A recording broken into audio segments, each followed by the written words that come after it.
Vous ne pouvez pas rester ici, monsieur. Vous dérangez nos clients. Le gérant désigna la porte d'un geste autoritaire. Je veux juste regarder autour de moi et peut-être acheter quelque chose, répondit calmement l'homme, habillé de façon décontractée. Regardez-vous, vous n'êtes pas dans le bon quartier, murmuraient d'autres clients en le regardant d'un air critique. Je vous ai dit de partir immédiatement. Malgré l'hostilité, l'homme restait calme. Ce que personne ne savait, c'est qu'il était le propriétaire de toute l'entreprise. Avant de plonger dans cette histoire poignante de transformation et de justice, laissez-nous un commentaire ci-dessous et dites-nous d'où vous la regardez. Ce récit vous emmènera dans un voyage émotionnel prouvant qu'un instant peut tout changer. Bonne lecture. Les portes vitrées du magasin phare de Washington Retail Empire à Manhattan s'ouvrirent brusquement lorsque Marcus Washington entra. Vêtu d'un jean simple et d'un pull uni, le PDG milliardaire ressemblait à n'importe quel client en ce mardi matin chargé. Mais Marcus n'était pas là pour faire du shopping. Depuis des mois, il recevait des signalements de discrimination dans des commerces de détail à travers les États-Unis. Des clients étaient suivis, ignorés ou maltraités en raison de leur apparence. Le problème dépassait son entreprise, mais il avait besoin de le constater par lui-même. « Restez en arrière jusqu'à ce que je vous fasse signe », murmura Marcus dans son téléphone à Jake Morrison, son garde du corps personnel, qui était entré séparément et s'était posté près de l'entrée du magasin. Marcus se dirigea vers le rayon électronique, son œil exercé observant tout. Les clients bien habillés attiraient immédiatement l'attention des vendeurs. D'autres étaient accueillis avec méfiance ou complètement ignorés.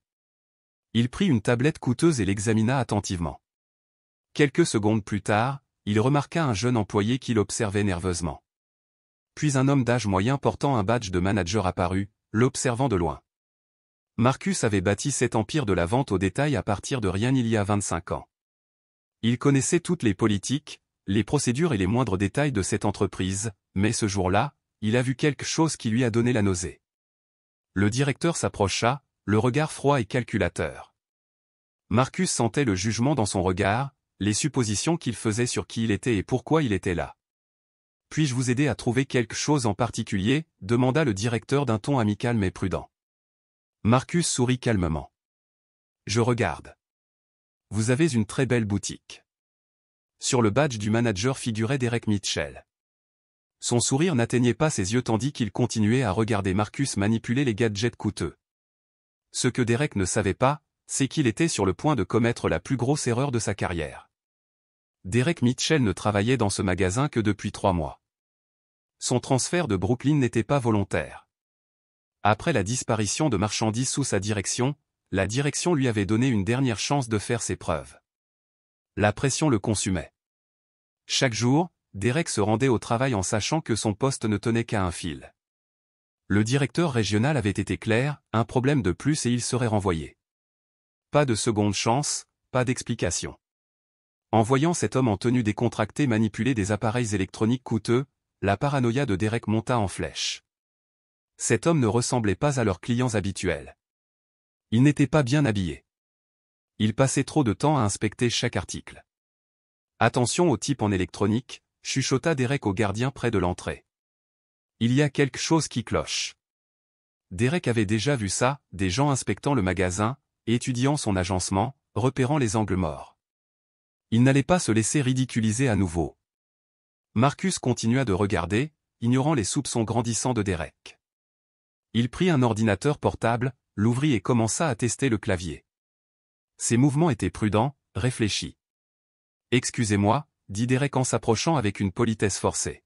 « Vous comptez acheter cet ordinateur portable aujourd'hui ?»« Peut-être » répondit Marcus. « Je compare les caractéristiques de différents modèles. » Derek plissa les yeux. La réponse de l'homme était trop posée, trop apprise. « Eh bien, ce sont des appareils très chers. Nous exigeons généralement une vérification de solvabilité avant d'autoriser les clients à les utiliser. » Marcus leva les yeux, surpris. Une vérification de crédit juste pour toucher un modèle d'exposition? C'est la politique du magasin, mentit Derek, la voix plus ferme.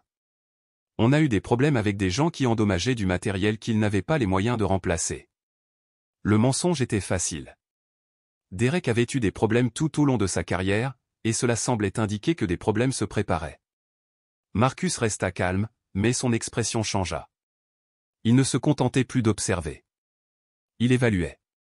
Je comprends votre inquiétude, dit calmement Marcus. Mais je suis un client qui paie comme tout le monde ici. Derek n'était pas convaincu. Loin de là. Marcus fouilla dans son portefeuille et en sortit une carte American Express Centurion noire. Le métal lui semblait lourd dans la main lorsqu'il la posa sur le comptoir. Derek fixa la carte et éclata de rire. Allez. Tu crois vraiment que je vais tomber dans le panneau? De nos jours, on peut acheter de fausses cartes en ligne. Près du comptoir du service client, Sarah Kim se figea. Elle suivait le programme de MBA de l'entreprise depuis 3 mois, dans le cadre de ses études en leadership d'entreprise. Elle avait vu la photo de Marcus Washington des dizaines de fois dans les documents de l'entreprise, mais le voir ici, habillé si décontracté, la faisait douter d'elle-même. Était-ce vraiment lui? Monsieur, c'est une vraie carte, dit doucement Sarah en s'approchant de Derek. Peut-être que nous devrions. Sarah, je m'en occupe, interrompit Derek. Je reconnais une fausse carte quand j'en vois une. Tyler, un jeune caissier du coin, observait Marcus. Il lui semblait familier, mais ne parvenait pas à se souvenir où il l'avait vu peut-être dans un journal ou un magazine. Marcus rangea calmement la carte. Je comprends ta prudence, mais je t'assure que tout ce que j'ai est authentique. Ouais, c'est ça, dit Derek.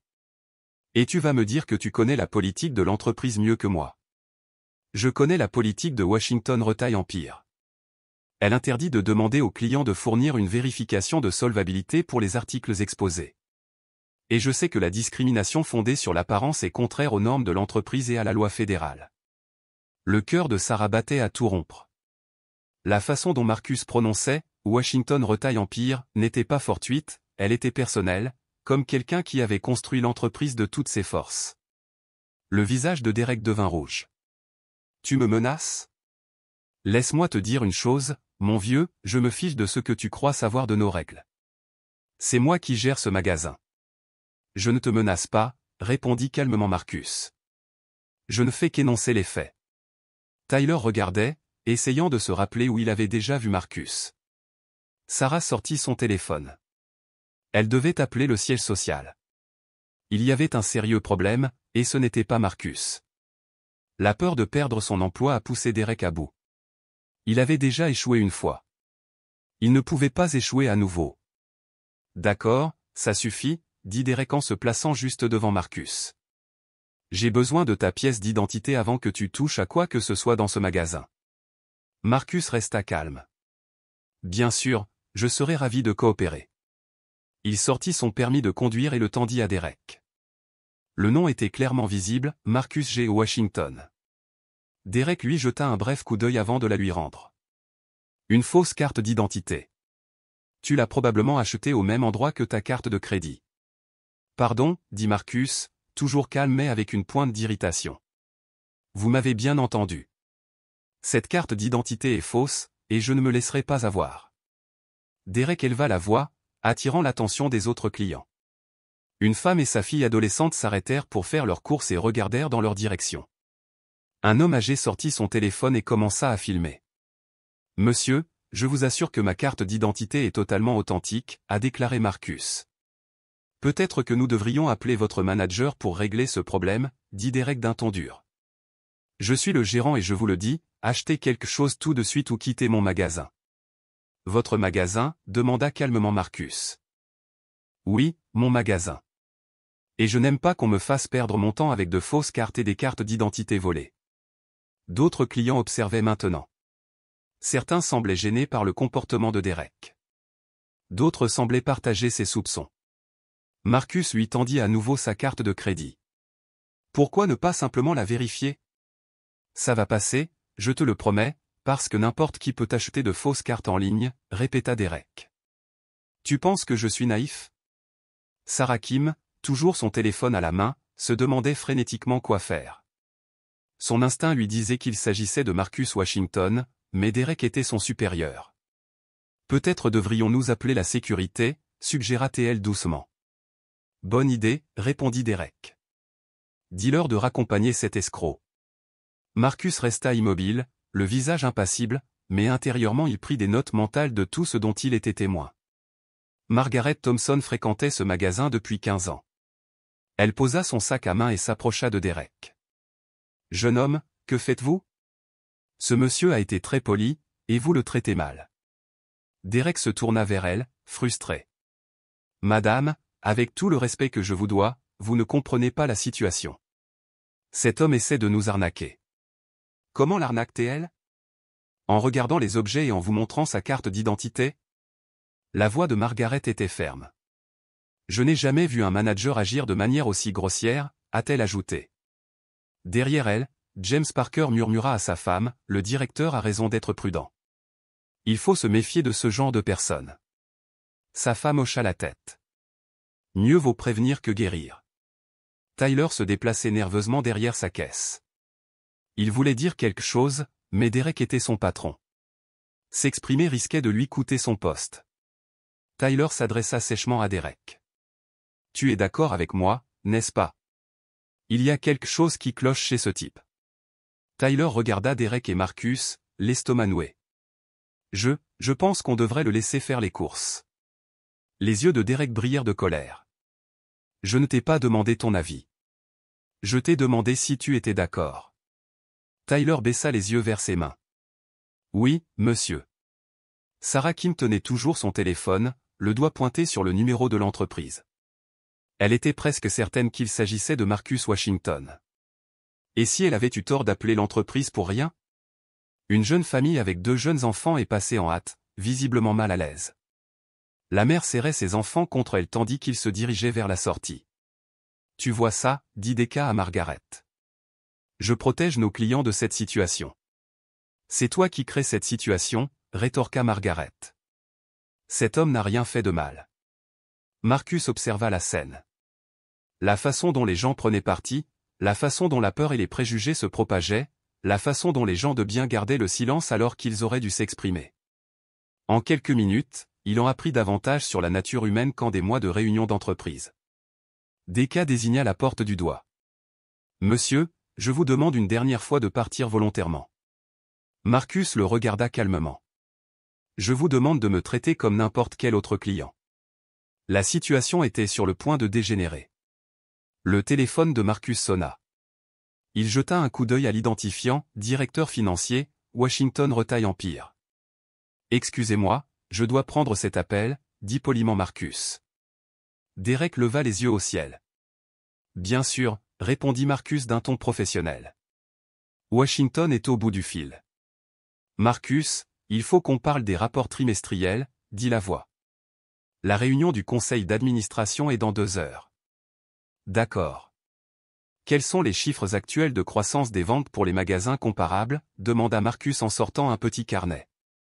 Decca observait Marcus avec méfiance alors qu'il commençait à discuter d'informations financières détaillées. Les marges du 3e trimestre sont en hausse de 2,3% par rapport à l'année dernière. La croissance sur les marchés texans dépasse les prévisions. Sarah Kim et Karki échangèrent un regard. Ce ne sont pas des termes commerciaux généraux. Il s'agissait d'informations internes spécifiques à l'entreprise. La nouvelle initiative de service client fonctionne, a poursuivi Marcus. Les scores de satisfaction client sont en hausse dans toutes les régions, sauf dans le Nord-Est. Nous devons combler les lacunes en matière de formation dans cette région. Decca s'avança, agacé. Et, je ne sais pas à qui tu parles, mais ce petit jeu ne trompe personne. Marcus leva un doigt, demandant un moment pour terminer son appel. Planifiez l'audit sur la diversité pour le mois prochain. Je veux un regard neuf sur les pratiques de recrutement. Arrêtez ces bêtises immédiatement, a exigé Decca en élevant la voix. Marcus, ça va, demanda le directeur financier en entendant le vacarme. Je suis juste en train de régler un problème au magasin phare de Manhattan, répondit calmement Marcus. Decca tendit la main et appuya sur le bouton pour raccrocher. Voilà, on pourrait peut-être avoir une conversation franche sans ton petit numéro. Sarah Kim transpirait. À la façon dont Marcus parlait, aux détails précis qu'il mentionnait, au ton décontracté lorsqu'il prononçait « magasin phare de Manhattan », il devait être le vrai PDG. Margaret Thompson regarda Decca, stupéfaite.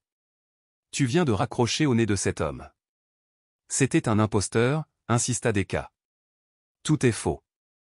Les gens font ça tout le temps, ils se font passer pour importants au téléphone. » Marcus regarda l'écran de son téléphone, puis Decca. Son visage restait impassible, mais une lueur dangereuse brillait dans ses yeux.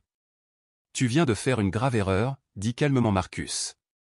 Marcus recula pour rappeler son directeur financier, mais Decca se tenait fermement devant lui.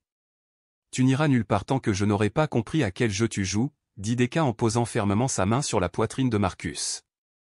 Marcus baissa les yeux sur la main de Decca, puis leva les yeux vers son visage. « Retire ta main. Pas avant de m'avoir dit la vérité. Que fais-tu vraiment ici ?» La peur avait complètement envahi Decca. 3 mois de pression au travail, des années de préjugés accumulés et la panique face à l'effondrement de sa carrière s'étaient effondrés d'un seul coup. « Je t'ai dit de retirer ta main, » répéta Marcus d'une voix calme, teintée d'acier. Au lieu de reculer, Derek poussa plus fort. Marcus recula et renversa l'écran d'une tablette. Le stand vide et plusieurs caisses de luxe s'écrasèrent au sol.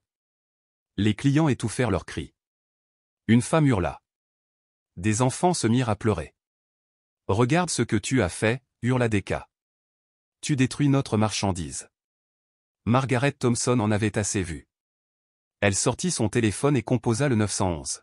« J'ai besoin de la police au Washington Retail Empire, » a-t-elle dit. Un gérant agresse une cliente sur la 5e avenue. « Madame, s'il vous plaît, n'appelez pas la police, » supplia Decca, la panique s'insinuant dans sa voix. « C'est juste un malentendu. » Mais c'était trop tard. Margaret était déjà en contact avec l'opératrice. Oui, il a poussé le client contre l'écran. Il y a des témoins partout. Sarah Kim a finalement pris sa décision. Les mains tremblantes, elle a composé le numéro d'urgence de l'entreprise. Elle ne pouvait pas laisser la situation perdurer. Jake Morrison, l'agent de sécurité de Marcus, s'avança près de l'entrée. Mais Marcus croisa son regard et secoua légèrement la tête. Pas encore. Derek, dit calmement Marcus en se levant et en époussetant ses vêtements. Vous venez d'agresser quelqu'un devant des dizaines de témoins. Vous avez perdu le contrôle. Decca regarda autour de lui tous les visages qui le fixaient, tous les téléphones pointés sur lui. Pour la première fois, il réalisa la gravité de la situation. Mais au lieu de s'excuser, au lieu de reculer, le désespoir a poussé Decca à commettre l'impensable. Il a levé la main. La main de Decca frappa violemment le visage de Marcus. La gifle résonna dans le magasin comme un coup de feu. Un silence complet s'ensuivit. Marcus resta immobile, levant lentement la main pour toucher sa joue. Son expression restait calme, mais son regard avait complètement changé. Derek réalisa ce qu'il avait fait. La panique qui l'envahissait se transforma en terreur totale. Il venait de frapper un client devant tout le monde. Sa carrière était terminée. « Toi, tu viens d'agresser le propriétaire de ce commerce, » dit calmement Marcus, sa voix résonnant dans le silence du magasin. Derek rit, mais son rire était sec et désespéré. « C'est vrai. Et je suis le président des États-Unis. » Sarah Kim appelait déjà frénétiquement au téléphone. « Oui, c'est Sarah Kim du magasin 001. Je dois immédiatement contacter la sécurité de l'entreprise. Oui, le PDG a été agressé. Oui, Marcus Washington. Envoyez de l'aide immédiatement. » Tous les clients du rayon électronique filmaient. Les téléphones étaient partout, capturant chaque seconde de la crise de Decca.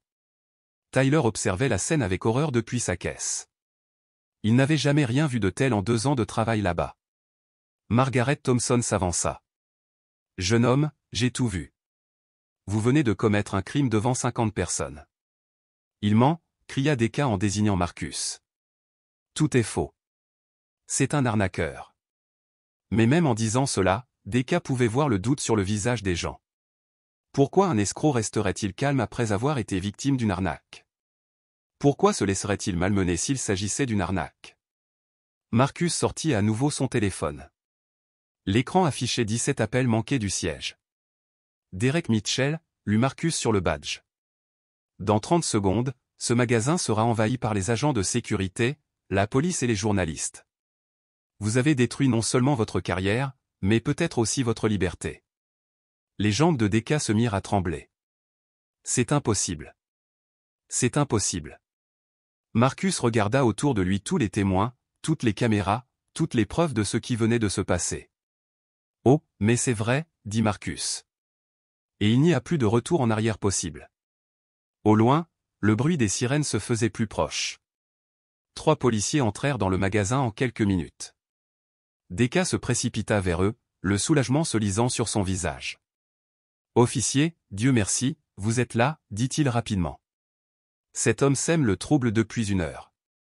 Il menace le personnel, utilise de fausses cartes d'identité, et quand j'ai essayé d'intervenir, il est devenu violent. » Le sergent Rodriguez, l'officier principal, regarda Deka puis Marcus. « Monsieur, est-ce vrai ?» Marcus sortit calmement son portefeuille et montra son permis de conduire, sa carte d'identité professionnelle et ses cartes de visite. « Maître, je m'appelle Marcus Washington. Je suis le PDG et fondateur de Washington Retail Empire.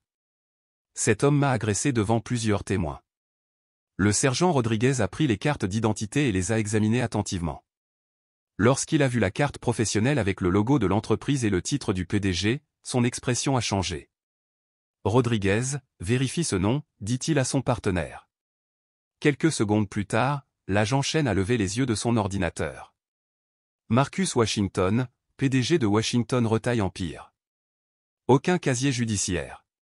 Le siège social de l'entreprise est enregistré comme propriétaire de cet immeuble. Deka vit l'expression des officiers changer et sentit son estomac se nouer. Ce sont des faux documents, de très haute qualité. On ne peut pas leur faire confiance. Mais le sergent Rodriguez comparait déjà la photo d'identité au visage de Marcus. La ressemblance était parfaite. Monsieur Washington, dit respectueusement Rodriguez, Washington Retail Empire emploie plus de 45 000 personnes dans cette ville. Je vous ai déjà vu dans des publications économiques. Derek resta figé. La confiance qu'il avait éprouvée quelques instants plus tôt s'effondra. C'est impossible, murmura Deka. C'est impossible. Regarde comme il est habillé. Marcus s'adressa calmement aux officiers. Messieurs, je menais une enquête personnelle sur les pratiques du service client. Monsieur Mitchell a présumé que j'étais un voleur à l'étalage uniquement en raison de mon apparence, a envenimé la situation inutilement et m'a finalement frappé au visage.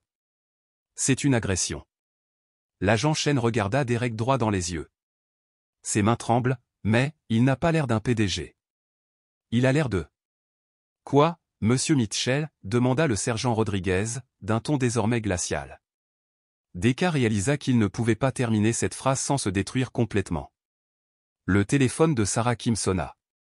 Elle répondit d'une voix tremblante. Sarah, ici le directeur Johnson de la sécurité de l'entreprise. Notre équipe de sécurité a localisé monsieur Washington. Est-il sain et sauf? Sarah regarda Marcus, puis Deka, désormais pâle. Il a été agressé par le chef d'étage. La police est sur place. Nous envoyons immédiatement une équipe de sécurité complète. Passez-moi monsieur Washington. Les mains tremblantes, Sarah s'approcha de Marcus. Monsieur Washington, la sécurité de l'entreprise doit vous parler. Deka l'entendit dire « Monsieur Washington » avec une certitude absolue et sentit le monde basculer. Ce n'était ni une erreur ni une confusion. Elle était absolument sûre de ce qu'elle disait. Marcus prit le téléphone. « Johnson, je vais bien. La situation est sous contrôle, mais j'ai besoin d'un rapport d'incident complet et d'une intervention immédiate du service juridique. » Margaret Thompson s'est approchée de Marcus avec respect. « Monsieur Washington, je m'appelle Margaret Thompson. Je fréquente vos magasins depuis 15 ans. Ce comportement ne correspond pas à l'image de l'entreprise que je connais et en laquelle j'ai confiance. Merci, Madame Thompson. Votre loyauté compte beaucoup pour moi. » Deka regarda avec horreur les gens s'avancer les uns après les autres, traitant Marcus avec le respect dû à un PDG. Les officiers se redressèrent. Sarah Kim tremblait presque de peur pour son travail. « Je ne comprends pas, » dit faiblement Deka. « Si tu es vraiment le PDG, pourquoi es-tu habillé comme ça?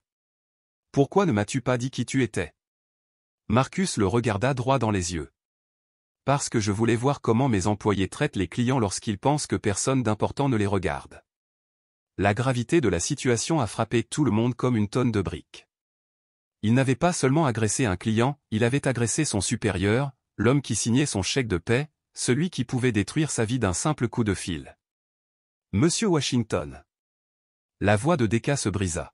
« Je ne savais pas. Je pensais? » « Qu'est-ce que tu pensais, DK, demanda calmement Marcus. Que quelqu'un qui me ressemble ne pouvait pas être le propriétaire de cette entreprise. Derek ouvrit la bouche, mais aucun mot ne sortit, car c'était exactement ce qu'il avait pensé. Et maintenant, tout le monde dans le magasin le savait. Marcus sortit son téléphone et appela directement la sécurité de l'entreprise. Tout le monde entendit sa conversation. Ici Marcus Washington. Je veux que vous récupériez toutes les images de surveillance du magasin phare de Manhattan de la dernière heure, sous tous les angles. Je veux aussi qu'une réunion d'urgence du conseil d'administration soit prévue cet après-midi. Derek, impuissant, son destin scellé à chaque mot, observa Marcus contacter leur équipe juridique. Nous avons une affaire d'agression avérée avec de multiples témoins. Préparez toutes les actions en justice possibles. Le silence se fit dans le magasin, à l'exception de la voix de Marcus. Même la musique d'ambiance sembla s'arrêter. Jake Morrison s'avança enfin, montrant son badge de sécurité aux policiers. Messieurs les agents, je suis le garde du corps de Monsieur Washington. Je peux confirmer son identité et attester avoir été témoin de tout l'incident. Le sergent Rodriguez acquiesça. Monsieur Mitchell, veuillez vous retourner et mettre les mains derrière le dos. Attendez, s'écria DK. S'il vous plaît, j'ai 2 jeunes enfants, je ne peux pas aller en prison. Je ne savais pas qui c'était. Les menottes se refermèrent brusquement tandis que l'agent Chen lisait ses droits à Derek. Vous avez le droit de garder le silence. Marcus leva la main. Agent, veuillez procéder à l'arrestation, mais Monsieur Mitchell sera inscrit à un programme spécial que nous lançons. Cet incident deviendra une étude de cas. DK ne comprenait pas ce que cela signifiait, mais il était trop terrifié pour poser la question. Tyler observa la scène depuis sa caisse et se souvint soudain où il avait déjà vu Marcus, sur le site web de l'entreprise, dans la section « À propos de notre fondateur », que tous les employés étaient censés lire pendant la formation. Sarahim s'approcha prudemment de Marcus. « Monsieur Washington, je tiens à vous dire que je vous ai reconnu tout à l'heure. J'aurais dû vous prévenir plus tôt. Je suis désolé. » Marcus la regarda avec bienveillance. « Sarah, tu as essayé de le prévenir. Tu as bien fait d'appeler la direction quand la situation a dégénéré. » Derek, désormais menotté, observa l'échange et comprit que Sarah pourrait bien garder son emploi, tandis que sa propre vie était ruinée. « S'il te plaît, » murmura DK. « Je suis désolé, vraiment désolé. » Marcus se tourna vers lui. « DK, tes excuses arrivent trop tard, mais ton éducation va bientôt commencer. » Marcus regarda DK menotté et se trouva face à un choix qui allait déterminer leur avenir.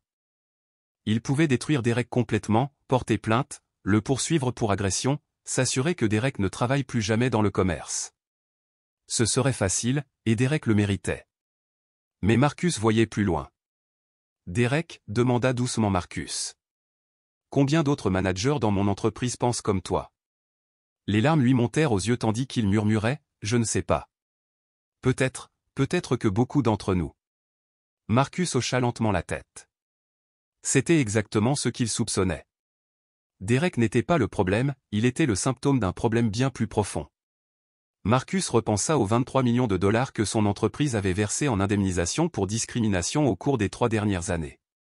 Cet argent aurait pu être consacré à des programmes pour les employés, à l'amélioration du service client ou au développement communautaire.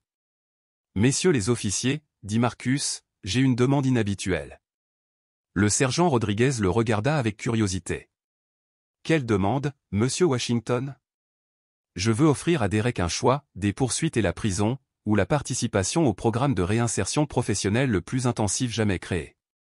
Derek releva brusquement la tête. Quoi, poursuivit Marcus. 6 mois de formation rémunérée, une thérapie pour lutter contre les préjugés inconscients, une sensibilisation à la discrimination et des travaux d'intérêt général. Mais Derek doit accepter que son parcours soit pleinement documenté et utilisé pour former d'autres managers. Le silence était total dans le magasin, chacun essayant d'assimiler ce qu'il venait d'entendre.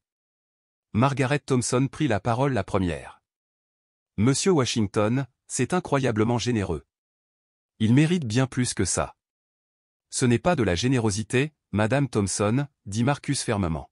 « Il s'agit d'un véritable changement. La transformation de Derek pourrait éviter 1000 incidents comme celui-ci. » Derek regarda Marcus, incrédule. « Tu ferais ça après ce que je t'ai fait ? Je le fais grâce à ce que vous m'avez montré. Vous avez révélé exactement ce qui doit être amélioré dans mon entreprise. Deka s'est mis à pleurer, non pas de peur, mais de honte et d'une gratitude qu'il ne savait pas pouvoir ressentir. Derek, demanda Marcus, quelle est ta réponse? Oui, répondit Deka en larmes. Oui, je ferai ce que tu veux.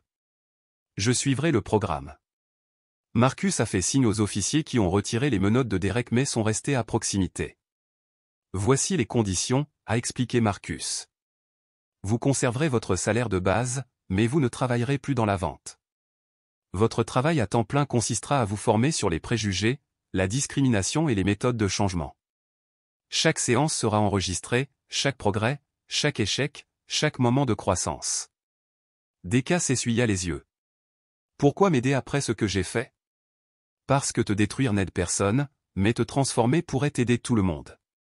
Marcus se tourna vers la foule rassemblée. Cet incident entraînera des changements majeurs dans l'empire du commerce de détail de Washington, caméra corporelle pour tous les managers, formation mensuelle sur les préjugés, clients mystères d'horizons divers pour vérifier l'équité, et un fonds de 50 millions de dollars pour les programmes de diversité. Margaret Thompson s'est mise à applaudir, bientôt rejointe par d'autres clients. Sarah a appelé Marcus. Tu as fait preuve d'un excellent jugement aujourd'hui. Je te promeux au poste de directeur régional, avec effet immédiat. Sarah resta sans voix. Monsieur Washington, merci, monsieur.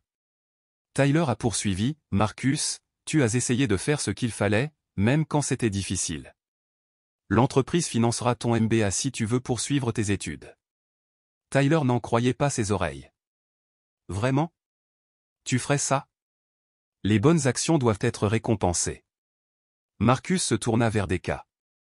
Tu seras notre premier cas d'étude. Si ce programme te convient, nous l'étendrons à d'autres entreprises.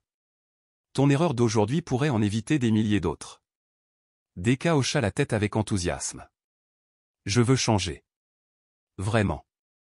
Je n'avais jamais réalisé à quel point mon raisonnement était erroné jusqu'à aujourd'hui. Le changement est difficile, Deka. Ça ne se fera pas du jour au lendemain, mais si tu es sérieux, je te donnerai toutes les ressources nécessaires. Margaret Thompson a contacté Marcus. Monsieur Washington, j'aimerais contribuer à ce programme. Je suis témoin de discrimination dans le commerce de détail depuis des années. Je pourrais peut-être siéger à un comité consultatif. Madame Thompson, je serais honoré d'avoir votre avis. Marcus jeta un dernier coup d'œil au magasin. La journée avait été difficile, mais nécessaire. Le véritable changement commence par des conversations honnêtes sur des vérités dérangeantes. Au cours de l'heure qui a suivi, Marcus a passé des appels qui allaient tout changer. Je veux que des caméras corporelles soient installées dans tous les magasins d'ici 30 jours, a-t-il déclaré à son directeur d'exploitation. Chaque manager, chaque interaction client, tout doit être enregistré et analysé. Derek écoutait son ancien patron réorganiser complètement l'approche du service client de l'entreprise. Mettez en place des audits trimestriels par des cabinets externes. Ils enverront des clients mystères d'horizons divers pour évaluer la qualité du traitement réservé aux clients. Tout magasin qui échouera bénéficiera d'une reconversion immédiate. Sarahim prenait des notes tandis que Marcus lui décrivait ses nouvelles responsabilités. Elle avait du mal à croire qu'elle était passée de stagiaire à directrice régionale en un seul après-midi. Le fonds pour la diversité de 50 millions de dollars est immédiatement opérationnel, a poursuivi Marcus. Je souhaite des partenariats communautaires, des bourses pour les étudiants issus de minorités et des formations efficaces contre les préjugés. Margaret Thompson sourit en voyant Marcus transformer une situation difficile en une situation positive. C'est exactement le genre de leadership dont le commerce de détail a besoin. Tyler n'arrivait toujours pas à croire que l'entreprise finançait son MBA. Monsieur Washington, comment puis-je vous remercier en devenant le genre de manager qui ne laissera plus jamais ce qui s'est passé aujourd'hui se reproduire? Marcus se tourna vers Derek. Ta transformation commence lundi. Tu travailleras avec des psychologues, des experts en diversité et des leaders communautaires. Ce ne sera pas facile. Derek hocha la tête sérieusement. Je comprends. Je veux bien faire les choses. J'ai qu'à appeler Marcus auprès de son garde du corps. Travailler avec l'entreprise pour élaborer de nouveaux protocoles. Je veux que les responsables effectuent régulièrement des visites d'infiltration dans tous les magasins. Oui, monsieur. Cela nous aidera à détecter les problèmes avant qu'ils ne se transforment en incidents. Marcus s'est adressé à l'ensemble du groupe, les changements que nous apportons coûteront des millions, mais ils nous permettront d'économiser encore plus en frais juridiques, en mauvaise publicité et en perte de clients. Sarah Kim prit la parole. Monsieur Washington, qu'en est-il des autres entreprises de vente au détail? Vont-elles suivre notre exemple? Marcus sourit. Lorsqu'ils verront l'amélioration de notre satisfaction client et la croissance de nos ventes, ils n'auront pas le choix. Une bonne éthique des affaires va de pair avec une bonne éthique professionnelle. Derek observa autour de lui tous les changements positifs résultant de sa terrible erreur. Je n'aurais jamais cru qu'une chose aussi grave puisse mener à quelque chose d'aussi positif. C'est le pouvoir de prendre ses responsabilités et de choisir de changer, répondit Marcus. Un mois plus tard, Derek Mitchell montait à la tribune de la National Retail Conference. L'homme qui avait autrefois agressé son PDG était désormais directeur de l'inclusion et de la diversité chez Washington Retail Empire. C'était moi, le problème, a déclaré DK à un auditoire de dirigeants du secteur de la vente au détail. J'ai laissé la peur et les préjugés influencer mes actions, mais j'ai appris que la transformation est possible quand on vous donne vraiment la chance de changer. Dans le public, Marcus Washington observait fièrement. Les changements mis en œuvre dépassaient leurs espérances. La satisfaction client avait augmenté de 41%. Les ventes avaient progressé de 35%. Plus important encore, il n'avait versé aucune indemnité pour discrimination depuis le lancement du programme. Sarah Kim, qui supervise désormais l'expansion du programme à 12 autres chaînes, souriait depuis son siège. Sa promotion rapide lui avait ouvert des perspectives qu'elle n'aurait jamais imaginées. Tyler terminait son MBA tout en travaillant comme directeur de magasin. Sa thèse, créer des environnements de vente inclusifs grâce à un leadership authentique. Margaret Thompson présidait un comité consultatif client chargé d'examiner mensuellement les politiques de l'entreprise. Ses 15 années d'expérience dans le commerce de détail se sont avérées précieuses pour la transformation de l'entreprise.